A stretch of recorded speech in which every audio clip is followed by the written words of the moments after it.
Okay, let's make a start, because with 1 hour, or 50 minutes, of course, we have limited time, and we've got two things to do today. Firstly, I want to finish our very brief survey of the politics of pre-Viking Britain, with reference to kind of very northern England and what is now Scotland, and say a little bit about what was going on there very, very briefly. You could run a whole course on each of these areas, of course, so we're touching upon these things very, very basically.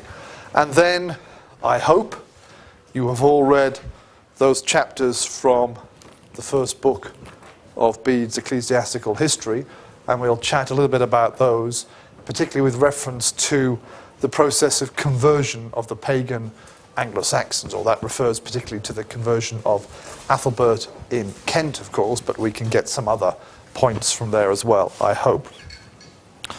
Right, so what is now called Scotland? What's the Turkish again? Iskoçya, okay, which is kind of roughly north of here. We can only really begin referring to the concept of Scotland as such by the 10th century. Before that, we have a series of shifting and fluctuating kingdoms and peoples, okay, and only in the 10th century and later can we really accurately say this is Scotland, okay, or as it's sometimes called, Alba or Albu and so on, as a sort of separate and fairly fixed entity. Firstly, a few words about the element Scot, because that's confusing. The name Scotland means the land of the Scots, of course, but the Scots originally came from Ireland. Scotti, the Scots in medieval Latin, was a word used to refer to, one of the words used to refer to the Irish, okay?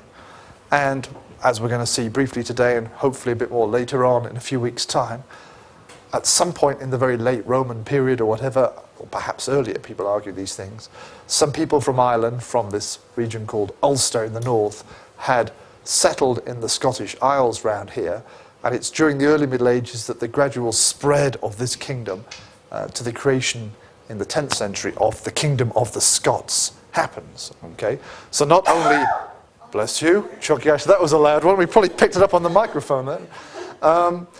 Only with the spread of the power of these Irish immigrants politically do we get the concept of Scotland correctly, of course. We can refer to geographically what's now Scotland, as I keep saying, but originally this area was the land of the Scots, and then slowly they expand at the expense of the Picts and the Dalriatans and others, and then in the 10th century we get something which we can properly call Scotland as a separate kingdom or whatever. So there's a certain level of confusion. We get that in the sources. When we see Scot or something, does it mean an Irish person, or does it mean someone from what is or becomes Scotland? So there's a certain amount of confusion about that. Of course, just to remind ourselves, during the Roman period, Scotland and part of northern England as well was not under direct Roman influence. We have the governor Agricola having some success in the north of Scotland, but that was very, very short-lived. And then we have, of course, Hadrian's Wall, and briefly a bit later Antonine Wall, but going back to Hadrian's Wall, as we've discussed before, as the effective border between Britain, Roman Britain, and non-Roman Britain in the north. So in terms of looking at Scotland is a continuity, of course. The Roman aspect provides a kind of breaking point in that sense. But gradually, in the post-Roman period, we see the incorporation of what is now Scotland into the broader Christian and post-Roman cultural world, which becomes Britain. I've got two maps here to show the main divisions that we're going to be looking at. Okay, this is the very northern England and southern Scotland. Here we see the two walls marked as well for convenience purposes.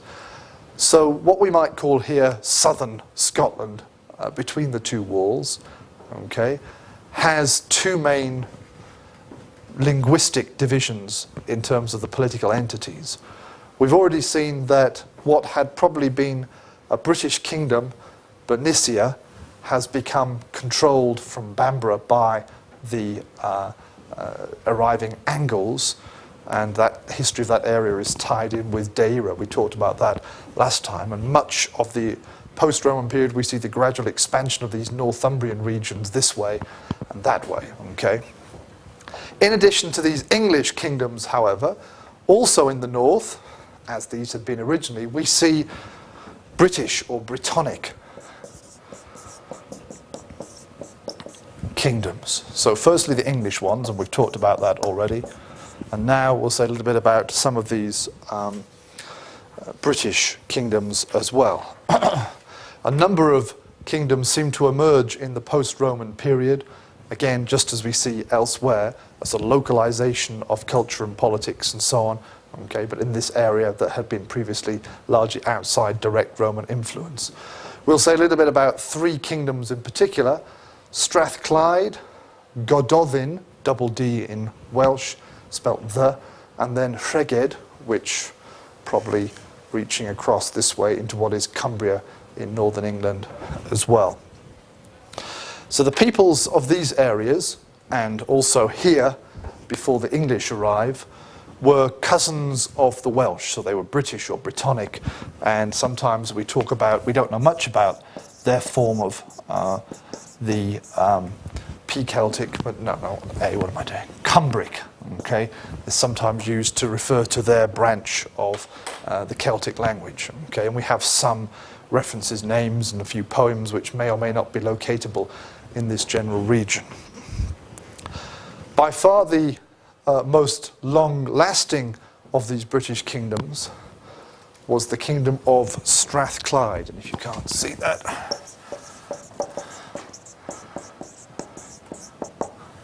that's as it is in modern kind of anglicised spelling, and it was probably for a long time based at the fortress at Dumbarton.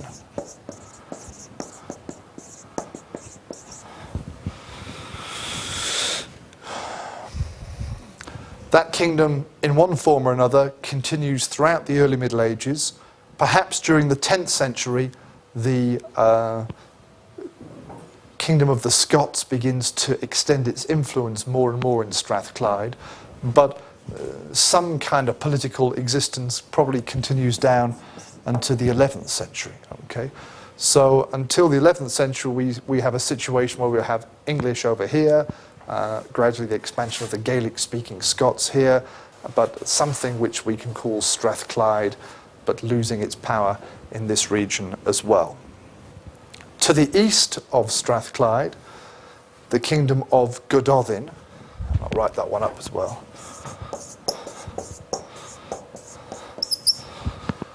which may have kind of spread a bit further down here as well, perhaps, and so on. Does that name also derive from like Woden or Odin, like this? No. That has origins in a tribal name from the Roman period and so on. So there's no, it sounds a bit similar, but nice try, but nothing to do with Odin or something like that. Okay.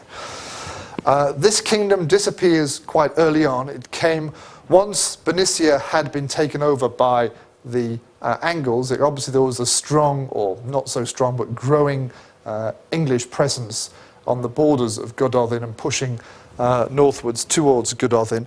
And probably by the early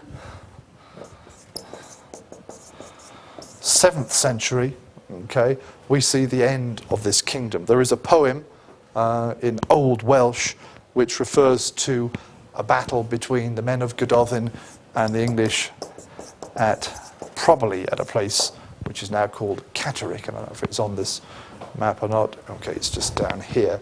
Okay, an attempt by the men of Gododin to attack the English down there, in northern Yorkshire. They get defeated, kind of slaughtered in effect. And then within a few years, this battle may have happened around about 600. And then within a few years of that, it seems that the Northumbrians were able to absorb this area, which includes, of course, Edinburgh, capital now. And this region, particularly up here, which is called Lothian, okay, stayed under English control until 10th century, if I recall, or 11th century. There are various documents suggesting the shift of this area to the Scots by that point. So this is the gradually spreading English influence in northern England and southern parts of Scotland, okay, here remaining fairly Brittonic. And lastly, the kingdom of Rheged,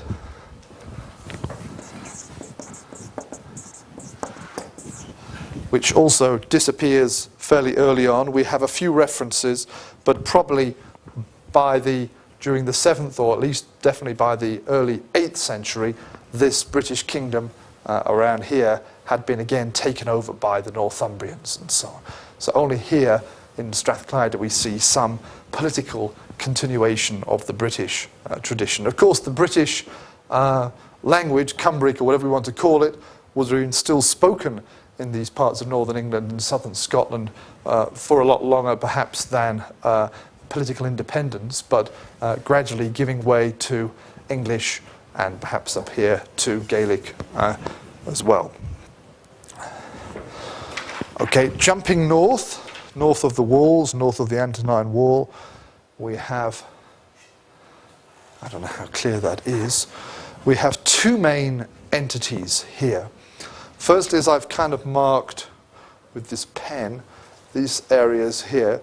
We have the settlers from the Northern Irish region called the Ullath, which is Ulster in modern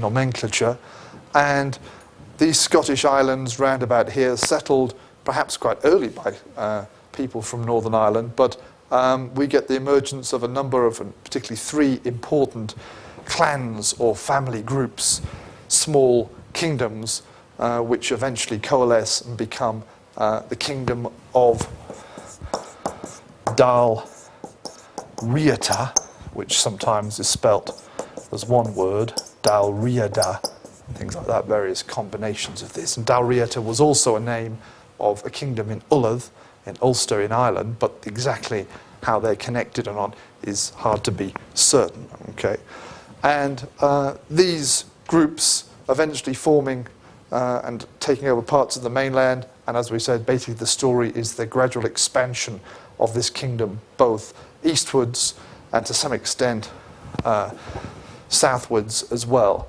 and obviously northwards, to create in the 10th century the kingdom of Alba, or Scotland, as we call it. The people of the sort of main part of northern Scotland, here marked by the blue, are the guys that we talked about briefly before a few weeks ago, the Picts, allegedly the people who've got pictures, drawings on their skin and so on. They are probably the heirs, the descendants of the Caledonians and other northern tribes that the Romans mentioned and were so concerned with and so on. Okay, but the Picts are very interesting because they're kind of, or they have been until more recently, quite controversial. For a long time, it was not clear even what language the Picts spoke. We have some references in terms of personal names and place names and a few kind of strange inscriptions and so on. And for example, 100 years ago or more, some linguists and Celticists thought that the Picts were somehow non-Indo-European. They tried to show connections between what they called the Pictish language and perhaps something like Basque, another one of these non-Indo-European languages, which we're quite happy to identify as such, but in France and Spain. Now people say that the Picts were definitely Celtic, or at least their language, we should say, was Celtic, and probably it was related to the P-Celtic languages of Strathclyde and Godolphin and so on. It's just another form of British or Brittonic Celtic, but further north. But we don't have a lot of documents. We can't analyse it in great detail.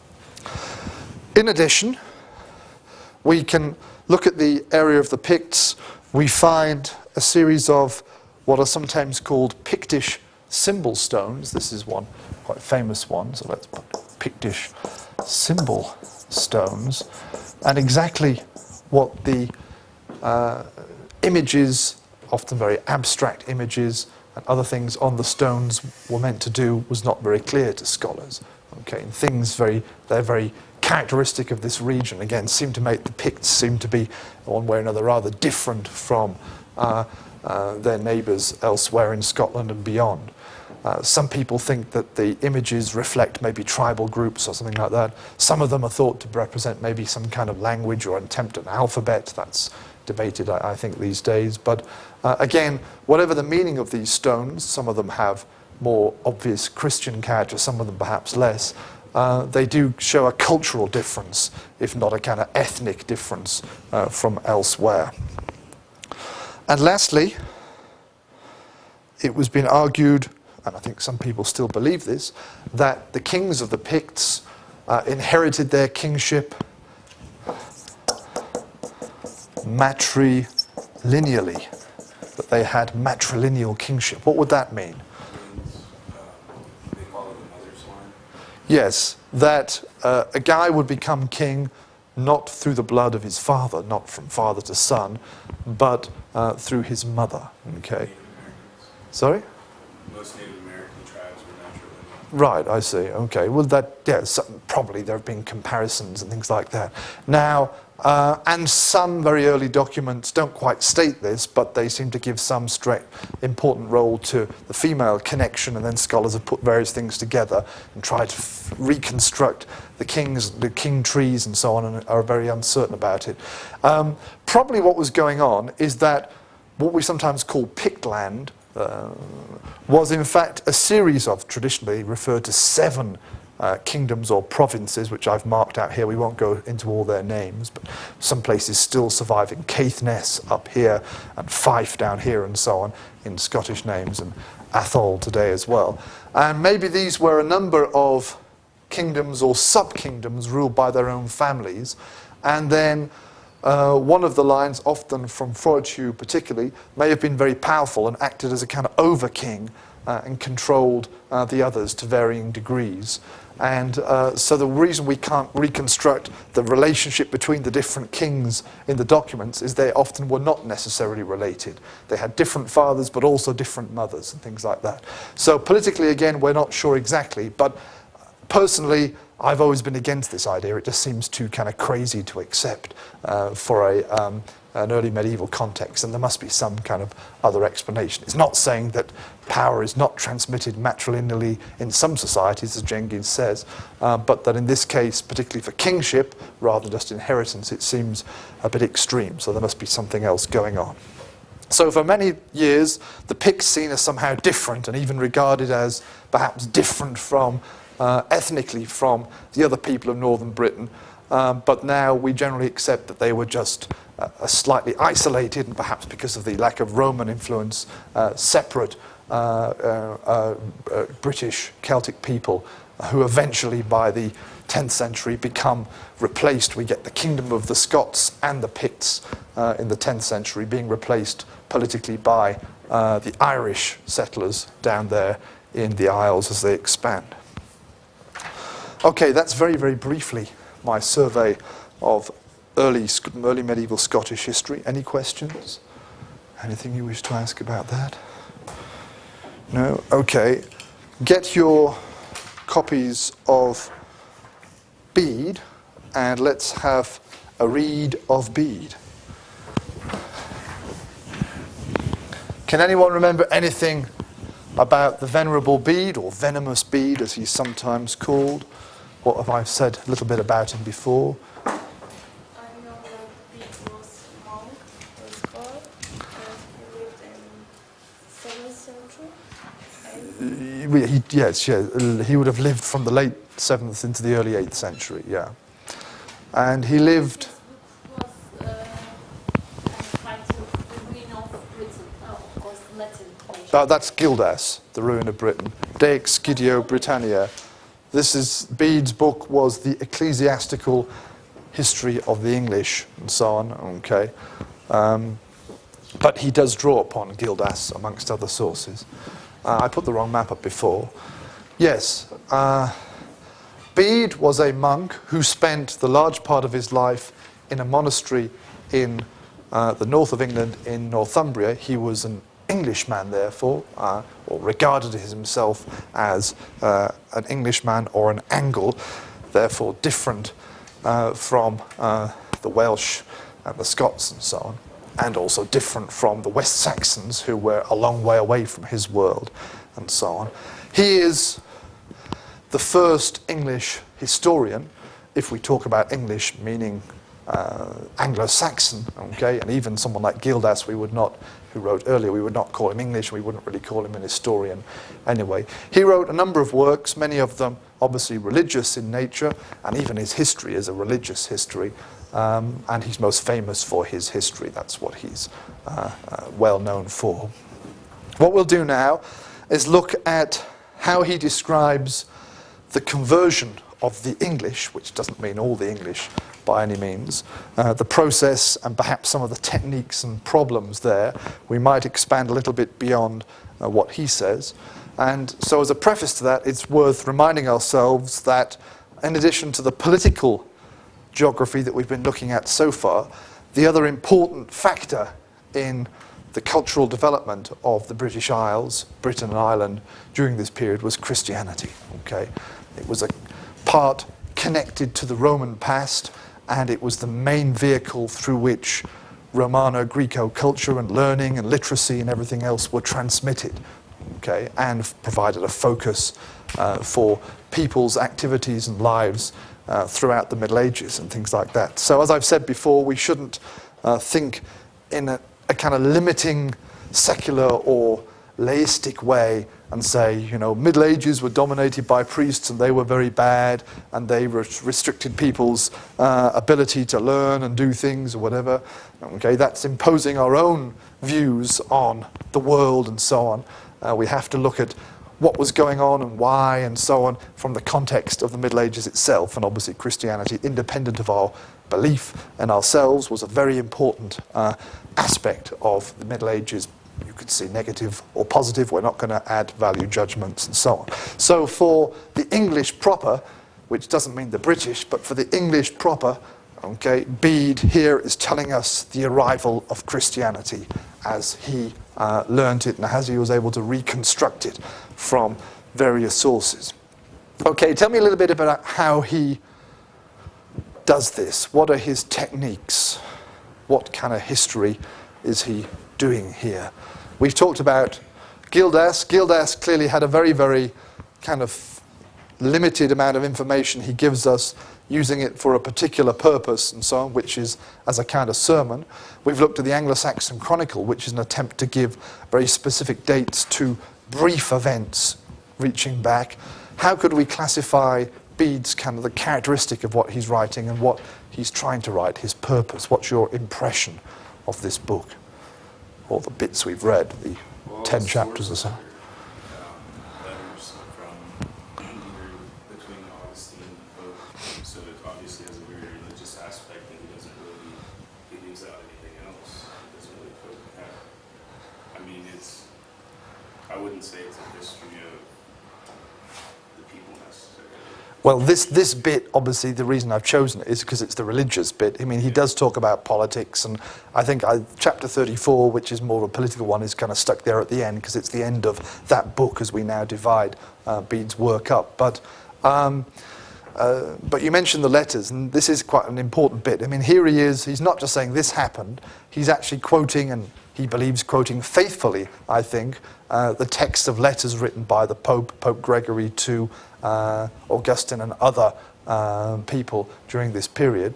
I mean, he's a good historian in that sense. He's citing his sources, he's quoting his sources, he's not just making it up as he goes along, but he's obviously using it in a certain way and so on. So, At this time in Europe, how much influence does the Pope actually hold? I mean, it's coming out of the collapse of the Roman Empire, I mean, like over separate kingdoms, I would say. well, very limited power, obviously. You can't compare Pope Gregory I, even with one of his great successors, Pope Gregory VII, later on in the Middle Ages, and certainly not with a modern pope as father of the Catholics throughout the world or something like that, obviously because of the physical limitations in the Middle Ages of communication and things like that. It would have been a very different world. Also, the papacy itself had been undergoing, it was in the process of kind of organising itself and setting itself up and reasserting its power within the religious sphere over a number of generations, and Gregory was one of the important popes that helped to establish the primacy of the papacy and so on, which a couple of hundred years earlier could have been challenged. So, yeah, I mean, he's a father figure, and he's obviously, through his letters, trying to assert some authority, but he has no direct control over what's going on in the ground in Kent or in Northumbria or anything at that point directly, okay, but indirectly through his missionaries and things. So yes, it's a religious work, and it has a very clear purpose, and we're looking at the religious bit, or one of the important religious bits of the book, so quite important. I think it's the opening chapter I asked you to look at, chapter 22, and I can't remember the criteria for choosing why we start here. Here we're dealing with the period of fluctuation between the British and the Anglo-Saxon arrivals in Britain and so on. And the British have some success. There's a brief period of peace during the wars between the Anglo-Saxon arrivals and the British, and then he's talking about that. And perhaps for him and for us as well, he briefly mentions Gildas, but then after that, what does he say? A very important point, okay, that he makes with reference to the English in relation to Christianity, or the British in relation to Christianity, in chapter 22.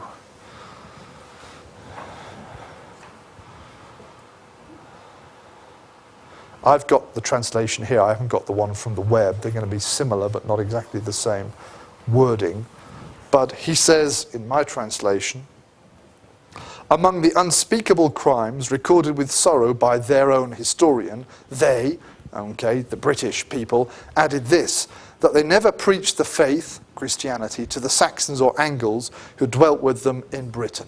Okay, and this is one of his big issues, that we've got all these pagan Anglo-Saxons coming in to Britain and settling and fighting to some extent with the British, but then we have a peaceful period, and he says the British, who are Christian, the Welsh, or whatever you want to call them, in the south and the British in the north, they never made an attempt to convert the Angles and the Saxons to Christianity, to bring them on board, to incorporate them. They kept away from them. They fought with them or kept separate from them. They didn't try to spread the faith as good Christians perhaps should have done. And of course, he's a Christian Englishman, so this failure of the British to convert the English was seen obviously as a bad point, as something, certainly one of their big crimes in his view. Gildas doesn't mention that, of course, but for Bede it's very important. So from the start of this section, where he's coming to conversion, he's building up to it, he's saying the British failed, and so something else has to happen, some other process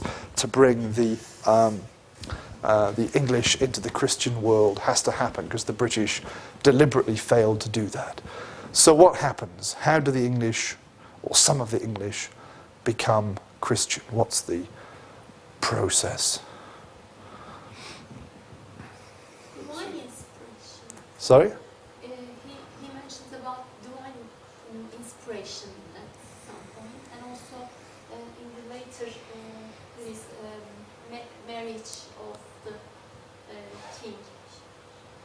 Right. With a Christian. Right. Which king? Augustine. Augustine is... No, Augustine preaches is it Ethelbert? Sorry? Go on, Marta. Bertha? Who is Bertha then? Okay, let's... We mentioned this last week. I drew it up on the board. We can ask Emre to show us the file or something if we want. Who is Bertha? Bertha. She was a Frankish princess. Okay, her father was king or ruler around Paris or whatever. And She's married, she becomes married to whom? Ethelbert. Various spellings of that, but that's the kind of one, the more Anglo-Saxon or Old Englishy spelling, I suppose we could say, okay? So, we have Ethelbert, a pagan king, where? Which kingdom? Where is he? Kent. Yeah, okay, which is the closest bit to northern Gaul, to Francia, being married to a Christian foreign Yabanja wife, okay, who continues to practice her religion, and he continues to be pagan, but they formed an alliance, a connection between the southern English and the northern Franks and so on. Okay, that's one point. But how does, she's not the one that converts him to Christianity. How does he become Christian? Though the fact that he's married to Bertha must be important. What's the process that leads to the conversion here? Augustine's mission, sent by Pope Gregory. So Augustine, I think it mentions in chapter 23 about how at first Augustine is kind of weary about going because of the distance, the danger between the encounter, but the Pope kind of strengthens him with some religious resolve and is like, have faith in God, go do it anyway. So him and I think, doesn't he send some monks with him? Yeah. They go and then give some gifts and show them what Christianity can offer, I guess. Yes, there's this bit is very briefly sketched, but later on, I think it's the first book in chapter in book 2, if I can find this bit here, where he's telling about the death of Gregory. Okay, Bede also tells us how Pope Gregory, this is a kind of origin legend, a myth, I suppose, up to a point. Okay, he says, we are told one day, this is in Rome, okay, we're talking about Pope Gregory, some merchants who had recently arrived in Rome displayed their many wares, their many goods, their things in the marketplace. Among the crowd who thronged to buy was Gregory, who saw among other merchandise some boys exposed for sale, slaves, okay. These had fair complexions, fine-cut features, and beautiful hair. Looking at them with interest, remember he's Italian guy, so like you Turks, dark-haired Mediterranean or something like that, okay? He inquired from what country and what part of the world they came from. They have come from the island of Britain, he was told, where all the people have this appearance.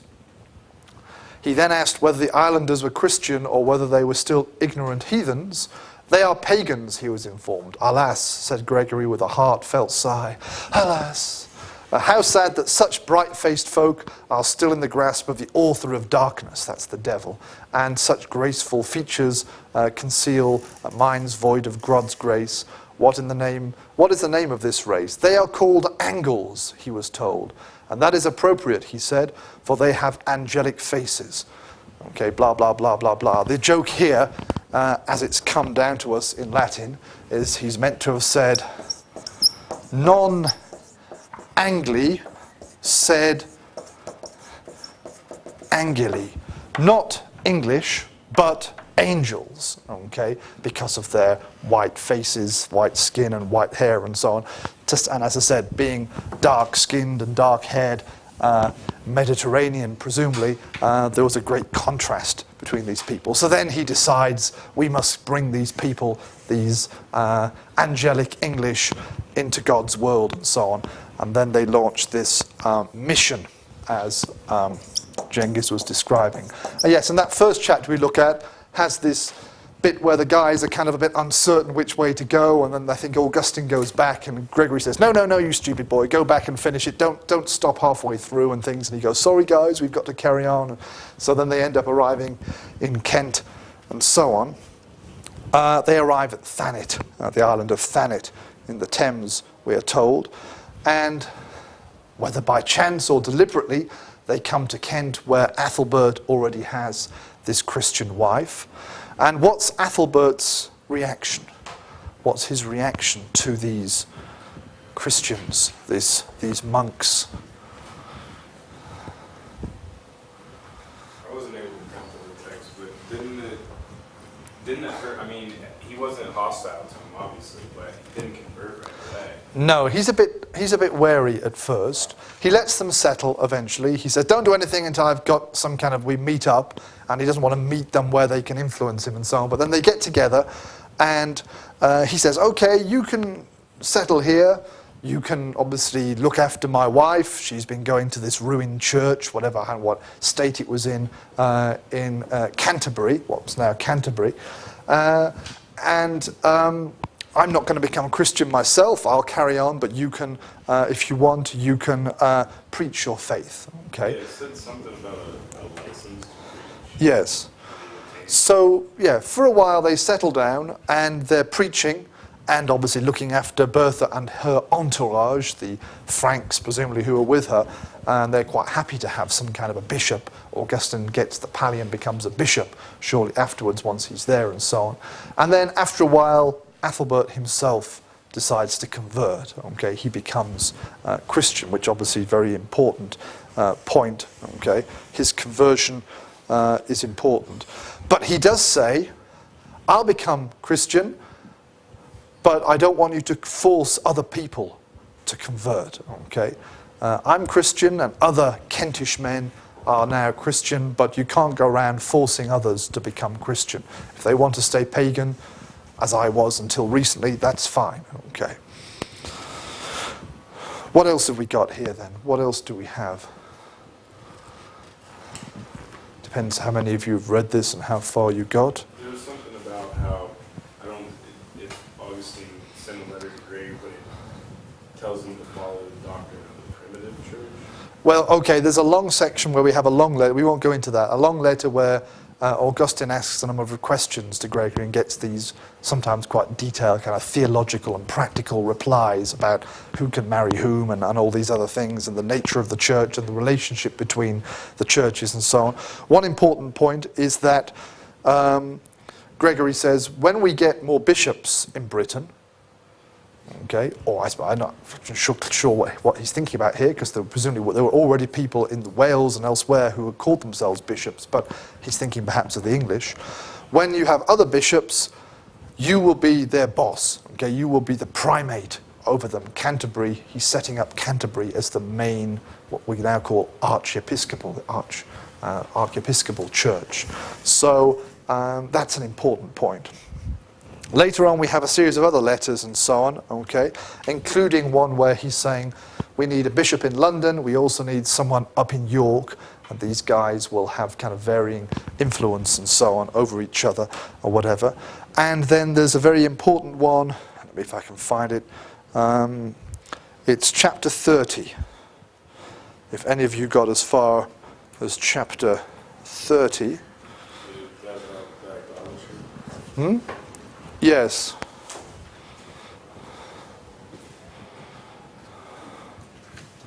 This is a very practical advice about how he should go about dealing with converting the pagans and what to do in this process and how to do it and so on. He says, okay, have come, where am I, to the conclusion that the temples of idols amongst the people, so the pagan temples, should on no account be destroyed.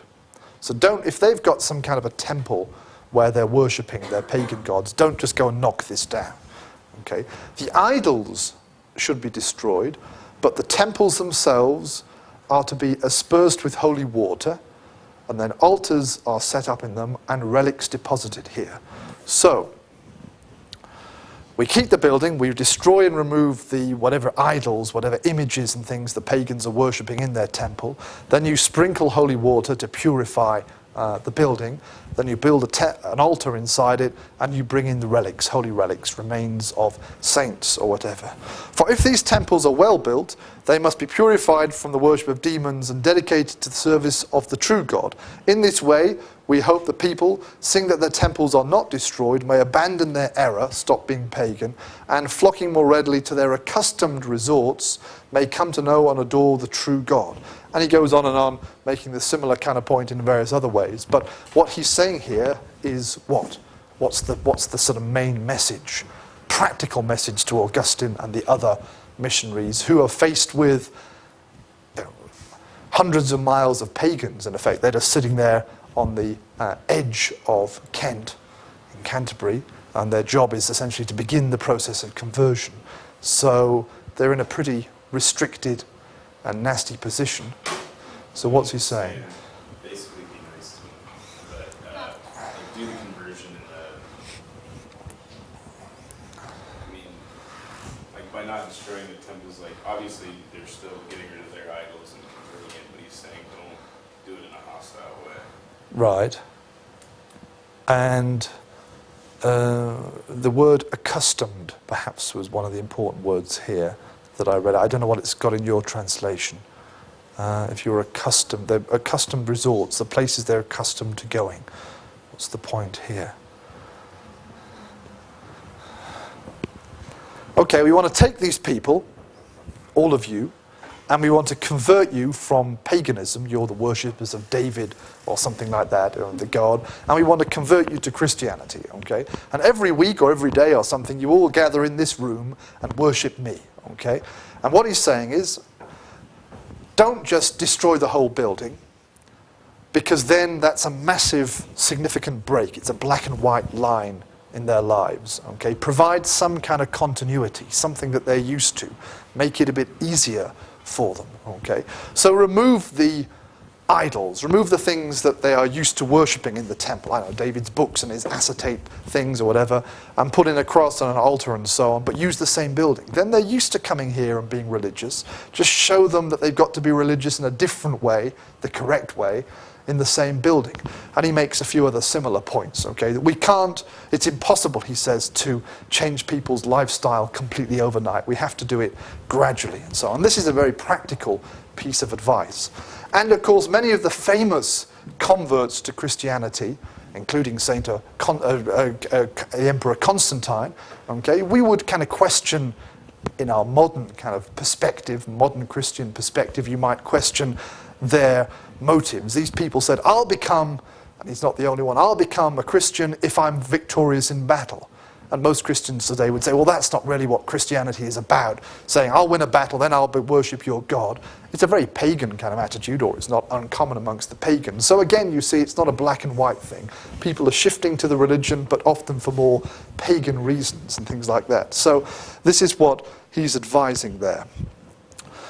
Okay, we've got a couple of minutes. I just want to make a few other very brief points, okay? We talked about Bertha and Athelbert. We mentioned them down there in Kent. Again, last week, Athelbert's daughter, Athelbert, was married, or became married to whom? Do you remember from last week? Edwin, Yadwinner. Edwin, who was from Deira but ruling what's becoming Northumbria for a while and so on. He converted to Christianity. He's one of the big things for the introduction, one of the big figures of the introduction of Christianity amongst the Northern English. Okay, and again, he's married to a Christian wife. He's one who goes through a number of stages. The story here, two kind of stages. She gets married to him, okay, and is accompanied by one of Gregory's missionaries called Paulinus, a bishop. And he has some discussions amongst them and things like that. He's aware of their religious perspectives and so on. One day there is an attempt to assassinate Edwin by some people sent from Wessex, okay, for political reasons amongst others. And on the same day, I think, Athelbert gives birth to their daughter, Eanflide. And he says, I'm going to fight the West Saxons, and if I win, I'll think about becoming Christian, the things we were saying before, okay, similar. And he does win, but then he doesn't convert immediately, but then he remembers a vision of God he had when he was an exile from Northumbria amongst the East Angles, and it's a various kind of slower process for him, but he eventually converts. Then he works very closely with Paulinus, trying to encourage Christianity. And we can look at smaller stories of other individual kingdoms that are converted to Christianity at various points. We have accounts of some of these in Bede. In some cases, a guy converts, but then his son or successor, whoever it is after him, who perhaps hadn't converted or goes back to being a pagan. So it doesn't happen immediately overnight. You get a conversion and then everyone becomes Christian because of the king. Sometimes paganism has a brief kind of reassertion for a generation or so afterwards, and then gradually we have the spread. Okay, so from small beginnings in Kent, we get the connection in Northumbria. We have connections in East Anglia there as well. I mentioned last time that also from the Kentish line we have the connection with Wulfhere, one of the rulers of Mercia, who also a big kingdom in the middle there. So we get the gradual spread during the, well, from the late 6th, 7th, and into the early 8th century. We can trace the spread of Christianity, but primarily it's a 7th century process. Okay, we'll stop there because we run out of time. But there are plenty of things we could have said more. We might pick up on some of these ideas when we also look at, starting on Thursday, looking at the history, early history of Ireland during this period. We can see some similarities. We'll also look at the politics, and we'll look at the religious side of Irish history during the pre-Viking period as well. So I have a bibliography for you all. Quick question. 29, it says Pope sent some epistles and several ministers to Augustine. And it said he granted him Paul, P-A-L-L. That's a symbol of office, of being, of being the bishop. It's a symbol to reflect. So it's a way of saying you have episcopal status or something like that. Pallium in Latin. Okay, for next time then, on Thursday, we have presentation from Fatty about early Irish politics. He and I will be discussing this tomorrow, so we know what we're doing. In a week's time, I'll give you 7 days. Do your best to read the religious legal text known as Cain Adovnan. And again, it's from Paul Housel's Fordham medieval sourcebook site. And in addition to the political stuff, we'll also talk about the arrival of Christianity and spread of Christianity in Ireland during the post-Roman period as well. Okay, see you all on Thursday. Thank you very much.